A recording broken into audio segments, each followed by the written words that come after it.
कल की क्लास में भी, तो we will be going through little recap ताकि आपके लिए इजी हो जाए सारा का सारा। एंड थोड़े से क्वेश्चंस भी देखेंगे तो लुक थ्रू कि आपने रिवीजन भी करी है या आपके अंडरस्टैंडिंग को और बढ़ाने के लिए। ठीक है, तो हमने कल शुरू किया था पहले चैप्टर से, ओके, जिसके अंदर हमने पढ़ा था व्हाट इज कम्युनिकेशन। कम्युनिकेशन क्या होता है? सिर्फ एक ट्रांसफर होता है इंफॉर्मेशन का या किसी नॉलेज का, किसी आइडिया का, किसी दूसरे इंसान को हम सिर्फ ट्रांसफर कर रहे हैं कोई भी इंफॉर्मेशन, कोई भी नॉलेज।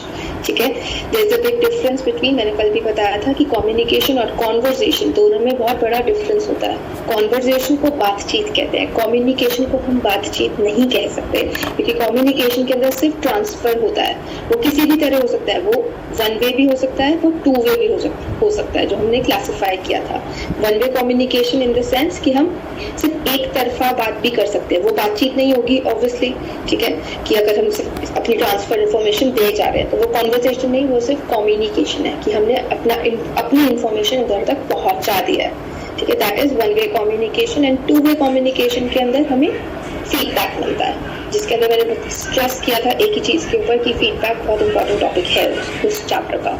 ठीक है, इसके बाद हमने कम्युनिकेशन प्रोसेस पढ़ा था कि कैसे ये सर्कुलर प्रोसेस है कि एक सेंडर होता है, वो अपना मैसेज पहले बनाता है, उसको इनकोड करता है अपनी अंडरस्टैंडिंग के हिसाब से, उसे फॉर्म करता है, मोल्ड करता है, फिर उसे एक चैनल के थ्रू भेजता है, फिर वो उस मैसेज रिसीवर तक पहुंचता है, उसे डिकोड करता है रिसीवर और अपना फीडबैक देता है। फिर हमने नेक्स्ट चैप्टर के अंदर पढ़े थे टाइप्स ऑफ कम्युनिकेशन, जिसके अंदर सिर्फ हमने डेफिनेशंस करी थी कि कितने टाइप्स की कम्युनिकेशन होती है। वर्बल कम्युनिकेशन होती है जो हम ओरल फॉर्म में करते हैं या रिटन फॉर्म में करते हैं। नॉन वर्बल कम्युनिकेशन होती है जो हम साइन, सिग्नल्स, पोस्चर्स, जेस्चर्स, इन सारी चीजों के अंदर करते हैं।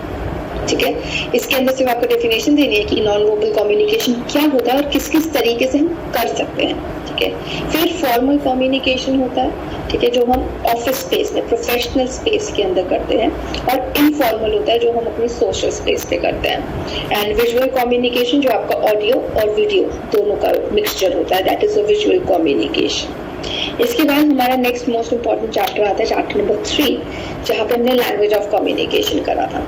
वहाँ पे दो तरीके की लैंग्वेजेस होती है, verbal and non verbal. Verbal के अंदर बहुत छोटा है कि हम या तो स्पीच के थ्रू लिखते हैं या अपनी उस लैंग्वेज के अंदर राइटिंग करते हैं। नॉन वर्बल के अंदर हमने एलिमेंट्स पढ़े थे बहुत सारे कि हम नॉन वर्बल कम्युनिकेशन कौन सी लैंग्वेज के थ्रू करते हैं। हम बॉडी लैंग्वेज यूज करते हैं, अपने बॉडी के पार्ट्स यूज करते हैं, अपने जेस्चर्स, अपना पोस्चर यूज करते हैं। हम साइन लैंग्वेज यूज करते हैं। ठीक है, साइन लैंग्वेजेस जो डेफ एंड डम्ब पीपल ज्यादा यूज करते हैं। ठीक है, हम पैरा लैंग्वेज यूज करते हैं, यानी कि हम अपनी पिच और अपने वर्ड स्ट्रेस को यूज करते हैं। ठीक है, ये एक इंसान के अंदर इनबिल्ट होता है। कोई भी चीज उसको जो इम्पोर्टेंट चीज स्ट्रेस करनी होती है तो हम बोलते हैं उसे इस तरीके से ताकि इंसान को लगे कि हाँ ये बहुत इंपॉर्टेंट है, या हमारी पिच उसी हिसाब से हाई हो जाती है, तो उसे हम पैरा लैंग्वेज बोलते हैं। फिर हमारा है प्रॉक्सिमस या स्पेस डिस्टेंसिंग, जो हमारे डिफरेंट बिहेवियर्स है। एक टाइप से हमारे डिफरेंट बिहेवियर्स है कि हम अपने इंटीमेट स्पेस में कैसे बिहेव करेंगे, हम अपने पब्लिक स्पेस में कैसे बिहेव करेंगे, या हम अपने सोशल स्पेस में कैसे बिहेव करेंगे। ठीक है, उसकी स्टडी को हम प्रॉक्सिमस कहते हैं। इकोनॉमिक्स टाइम लैंग्वेज, कि आपका टाइम जो है वो भी कुछ ना कुछ कम्युनिकेट करता है। आपकी पंक्चुअलिटी कम्युनिकेट करती है कि आप उस चीज को लेकर सीरियस हो, आप बहुत ही ज्यादा इंडिपेंडेंट पर्सन हो, रिस्पॉन्सिबल पर्सन। ठीक है, हैप्टिक्स या टच लैंग्वेज इज ऑल्सो कि आप जिस तरीके से एक इंसान को टच करते हो वो भी कुछ ना कुछ कम्युनिकेट करेगा। एंड साइलेंस, ऑब्वियसली कि साइलेंस अलग अलग कॉन्टेक्स्ट में अलग अलग चीजें कम्युनिकेट करता है। ओके, तो ये 3 चैप्टर्स हमने कल की क्लास में पढ़े थे।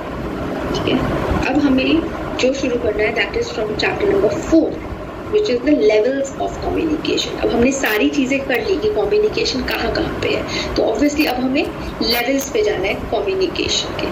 ठीक है, इस चैप्टर को स्टार्ट करने से पहले हम थोड़ी सी एक्टिविटीज देखेंगे टू ब्रश अप कि आपके क्वेश्चंस कैसे कैसे और आ सकते हैं पेपर के अंदर। ठीक है, आपके अलग अलग तरीके से क्वेश्चंस आ सकते हैं, तो I have form this activity जो मैंने थोड़े से बच्चों को भेज भी दिया है। ठीक है, कि ये सिर्फ एक्टिविटीज आपको आपकी जो 3 चैप्टर्स है उसको ब्रश अप करने के काम आएगा। ठीक है, कि which of the following are the example of a feedback. Feedback का एग्जांपल क्या है, तो आपको इसको करने के लिए ऑब्वियसली आपको पता होना चाहिए कि फीडबैक क्या होता है। Feedback is the reply. ठीक है। तो a teacher is asking a question from a student is asking a question from the teacher to clear his doubts. वो अपने doubts clear कर रहा है, तो obviously ये feedback है.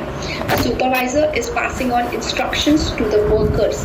एक supervisor सिर्फ instruction pass कर रहा है workers को, वो feedback नहीं होगा, ये एक message पहुंचा रहा है, ठीक है. Some students are sleeping in the class when teacher is teaching. ठीक है, टीचर पढ़ा रही है एंड कुछ स्टूडेंट्स सो रहे हैं क्लास में, तो क्या ये फीडबैक है कि नहीं है? क्या एक ये रिस्पॉन्स है उसकी टीचिंग का?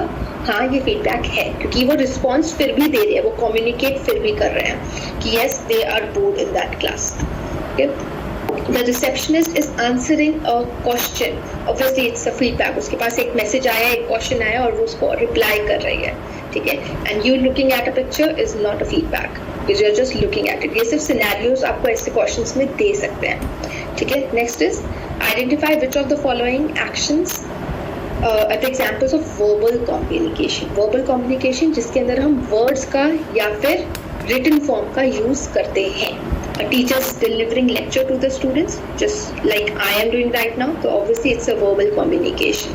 You looking at a picture on the wall, it is not a verbal communication क्योंकि उसके अंदर कुछ लिखा नहीं है. It is a non-verbal communication. A man is groaning, वो कुछ बोल नहीं रहा, वो सिर्फ आवाज निकाल रहा है, तो he is groaning. It is a non-verbal communication. The ringing of bell is non-verbal, but you are reading a newspaper. It is the verbal communication. कि आप एक written form में किसी चीज को पढ़ रहे हो, तो वो आपसे communicate कर रहे हैं, ठीक है. तो इस वजह से दो ही चीजें written verbal communication में है, delivering the lecture and reading a newspaper. Okay. फिर यहीं पे वैसे ही नॉन वर्बल कम्युनिकेशन कैसी है? A peon rings the bell after every passing hour, ठीक है, वो नॉन वर्बल कम्युनिकेशन है, वो कुछ कम्युनिकेट कर रहा है कि हाँ क्लास खत्म हो चुकी है. A student is reading some information from a poster, ठीक है, वो एक पोस्टर से सिर्फ रीड कर रहा है कुछ इंफॉर्मेशन, ठीक है, तो वो एक नॉन वर्बल कम्युनिकेशन है. एक्चुअली वो एक वन वे कम्युनिकेशन है, ठीक है. A baby is crying is non verbal. You stop your car when the traffic signal is red. ठीक है, आप साइन सिंबल्स को देख के कर रहे हो, तो it's a non verbal communication. A girl is talking over the phone, it's a verbal communication, वो बात कर रही है किसी से, ठीक है. बाकी आपके क्वेश्चंस आ सकते हैं ऐसे कि आपको एक पूरा का पूरा रीडिंग कॉम्प्रिहेंशन दे दिया जाए, ठीक है, एंड उसके बाद आप यहाँ पे कुछ क्वेश्चंस उस कॉम्प्रिहेंशन से रिलेटेड आंसर करोगे कि आप उसी के अंदर एग्जांपल्स ढूंढोगे कि ओरल कम्युनिकेशन कौन कौन सी जगह पे है, and you will answer according to that. तो ये आपके प्रैक्टिस पेपर के लिए जाएगा, मतलब आपके खुद के प्रैक्टिस के लिए. I can not go over all the questions in this particular thing, ठीक है. मैं सिर्फ छोटी छोटी एक्टिविटीज आपको करवा सकती हूँ, जैसे कि आपको सिनेरियो दे दिया जाएगा. The teacher asks the students to submit the assignments on a particular date. Some of the students submit the assignment before the date, some on the date, and some even after the last date. What does this behavior communicate? ये क्या communicate करता है कि इनका जो time management है, that some students जिन्होंने before the date किया है, they know everything, right? कि उनको basically सब कुछ पता था, right? सब किसी ने एकदम time पे किया है, तो they are very punctual. और किसी ने after the date किया है, that means they are lagging behind. तो इसके अंदर आपको जो Chronomics है, time language वाला जो आपका non verbal communication की language है, उसको explain करना पड़ेगा ऐसे scenarios के अंदर, ठीक है. वही है इसके अंदर, ये मैंने जो शेयर करने के लिए आपको सारी की सारी चीजें एक PDF फॉर्म में शेयर करने के लिए एक दो बच्चों को दी हुई है, प्लीज अपने फ्रेंड्स से उसे ले लेना, ठीक है. ओके, तो अब हम स्टार्ट करते हैं अपना chapter number 4, levels of communication. तो कितने लेवल्स के ऊपर हमारी कम्युनिकेशन होती है, ठीक है. यहाँ पे लेवल्स का मतलब आप समझ लीजिए उसको एक सीढ़ी की तरह, ठीक है. डिफरेंट लेवल्स है हमारे पास जिसके अंदर कम्युनिकेशन होगी, ठीक है. There is extra personal communication, there is intrapersonal communication and interpersonal communication. सबसे इम्पोर्टेंट इंटरपर्सनल कम्युनिकेशन है क्योंकि उसके सब पार्ट्स हैं, ठीक है. इंटरपर्सनल कम्युनिकेशन के सब पार्ट्स हैं जैसे कि 1-to-1 communication, group communication, organisational communication, जो कि इम्पोर्टेंट है जहाँ से क्वेश्चंस आते हैं ऑर्गेनाइजेशनल कम्युनिकेशन पे. वो भी दो तरीके की होती है, इंटरनल एंड एक्सटर्नल. तो हम ये सारी चीजें इस चैप्टर के अंदर कवर करेंगे, ठीक है. तो डिफरेंट लेवल्स है, ठीक है, पहला है extra personal communication, it takes that is extra. तो एक ह्यूमन बीइंग अपने आप से नहीं, एक नॉन ह्यूमन एंटिटी से बात कर रहा है, नॉन ह्यूमन, ठीक है, वो कोई भी हो सकते हैं, वो एनिमल्स भी हो सकते हैं, वो मशीन्स भी हो सकती हैं, ठीक है। तो extra personal communication is that way of communication in which a human interacts with other species। आप किसी एनिमल को पेट कर रहे हो, आप उसे खाना खिला रहे हो, आप किसी मशीन से बात कर रहे हो, ठीक है। तो ये सारी चीजें एक्स्ट्रा पर्सनल, वो आपकी स्पीशीज से एक्स्ट्रा है, ठीक है। तो types of extra personal communication is communication with animals, communication with plants, some people do that, communication with machines and robots, ठीक है, जैसे आप एलेक्सा से या सीरी से बात करते हो या ओके गूगल बोलते हो तो आपका फोन ब्राइट्स अप, राइट। तो ये सारी चीजें एक्स्ट्रा पर्सनल कम्युनिकेशन है जो हम नॉन ह्यूमन एंटिटी से बात करते हैं, ठीक है। Extra personal communication is inevitable, ये इनएविटेबल है, हम ना चाहते हुए भी करते हैं ये सारी चीजें, and in some cases indispensable type of communication by which human can meet his needs. The intrapersonal communication, intrapersonal communication वो होती है जो कम्युनिकेशन हम अपने आप से करते हैं, ठीक है। जो कम्युनिकेशन एक इंसान अपने आप से करेगा वो इंट्रापर्सनल होती है, ठीक है।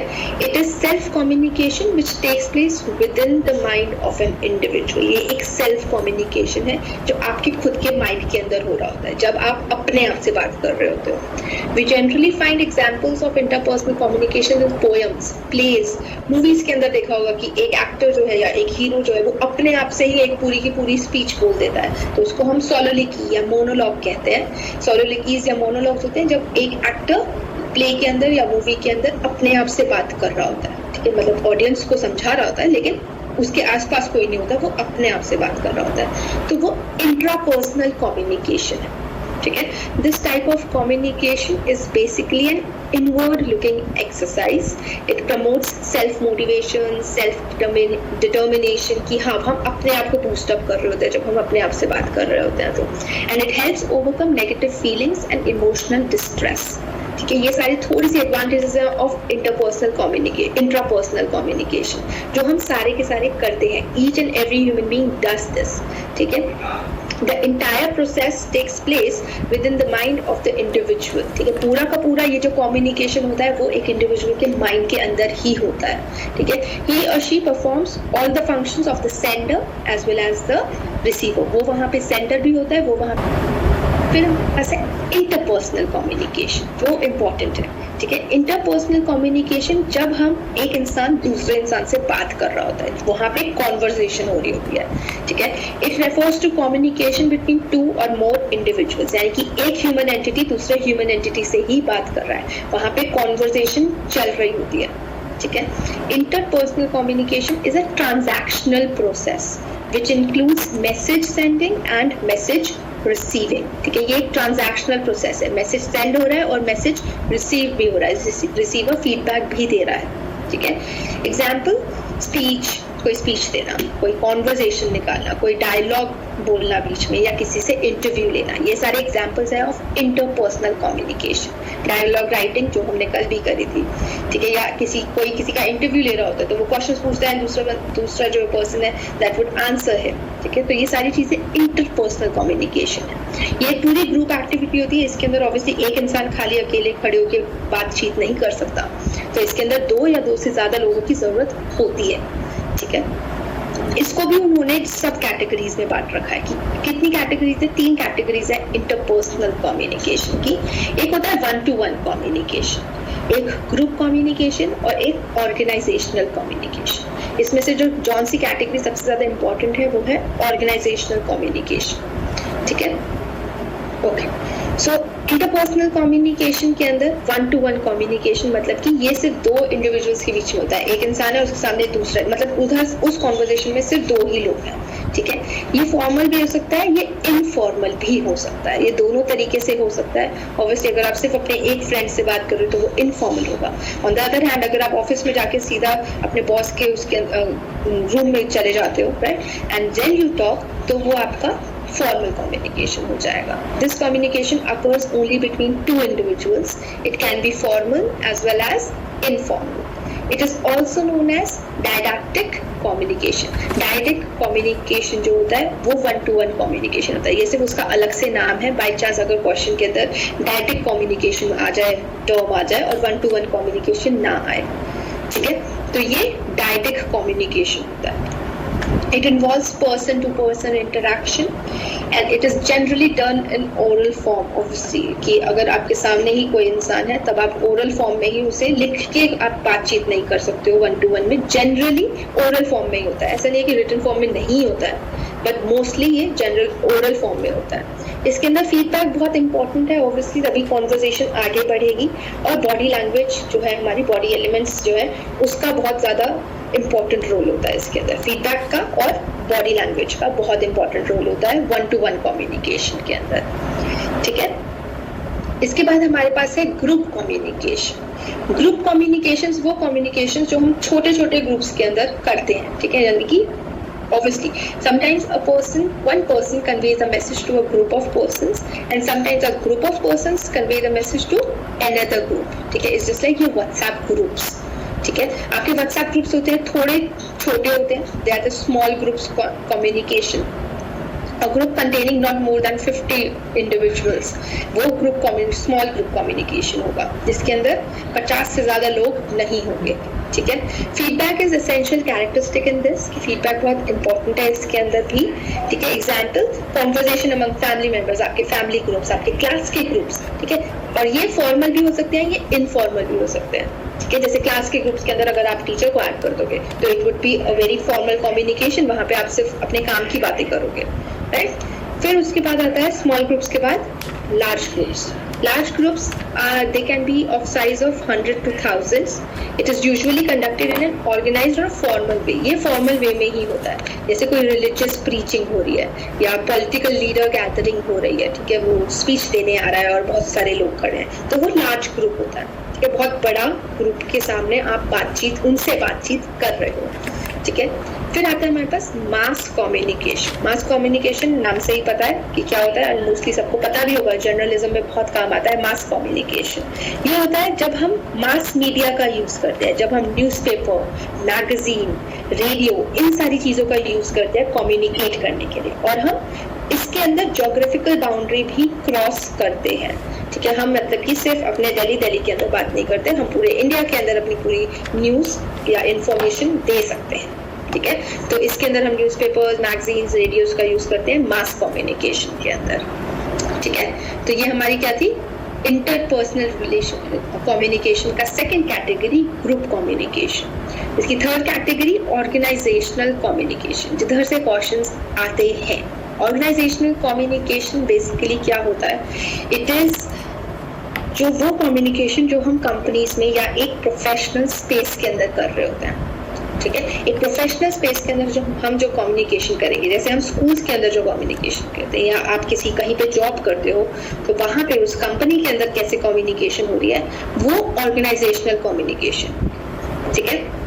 It is an organised group of people with a particular objective. इसके अंदर एक ऑर्गेनाइज्ड ग्रुप ऑफ पीपल होता है, एक सेट ऑफ लोग होते हैं, कॉलीग्स होते हैं, आपके एम्प्लॉयज होते हैं, जिनके पास एक पर्टिकुलर ऑब्जेक्टिव होता है, वो उस कंपनी